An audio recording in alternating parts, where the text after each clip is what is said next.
పౌరుషాల పురిటిగడ్డ పల్నాడు. 900 ఏళ్ల ఘన చరిత్ర కలిగిన ప్రాంతం మన పల్నాడు. మాచర్ల రాజధానిగా పల్నాడును అనుగురాజు పాలించేవారు.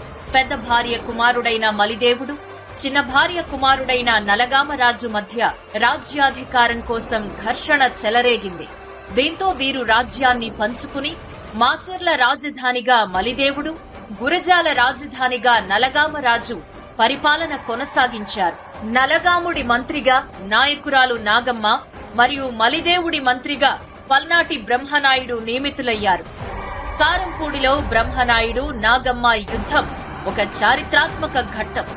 ఈ పల్నాటి యుద్ధంలో వీరమరణం పొందిన అమరవీరులను గుర్తు చేసుకుంటూ ఏటా ఆరాధన ఉత్సవాలు అంగరంగ వైభవంగా జరుపుకుంటున్నాం. అన్యాయాన్ని ఎదిరించడం కోసం పోరాడి పలనాటి గడ్డ మీద యుద్ధంలో మరణిస్తే వీర స్వర్గానికి చేరుకోవడమే విజయమని భావించి గెలుపు కోసమే కాకుండా వీర మరణం కోసం రణం చేసిన పలనాటి వీరులారా, ఆనాడు మీరు యుద్ధం చేసిన ఆయుధాలు ఇవే. ప్రభావం నుంచి అక్షయ్ వరకు ప్రతి 7 కొత్త నెత్తులతో వీటి వేడిని చల్లార్చి నాగులేటిలో ముంచి శాంతి చేస్తున్నాం. 800 సంవత్సరాలుగా వీరాచారాన్ని కాపాడుతున్నాం. మమ్మల్ని ఆశీర్వదించండి.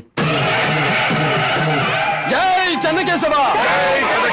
ప్రతి సంవత్సరం 5 రోజుల పాటు ఈ ఆరాధన ఉత్సవాలు జరుగుతాయి. మొదటి రోజు రాచగావు, రెండో రోజు రాయబారం, మూడో రోజు మందపోరు, 4వ రోజు కోడిపోరు, 5వ రోజు కల్లిపాడు అనే యుద్ధ ఘట్టాలను ఆచారవంతులు ప్రదర్శిస్తూ గానం చేస్తారు. కుల మతాలకు అతీతంగా జరిగే ఈ ఉత్సవాల్లో ప్రజలు భారీగా పాల్గొంటారు.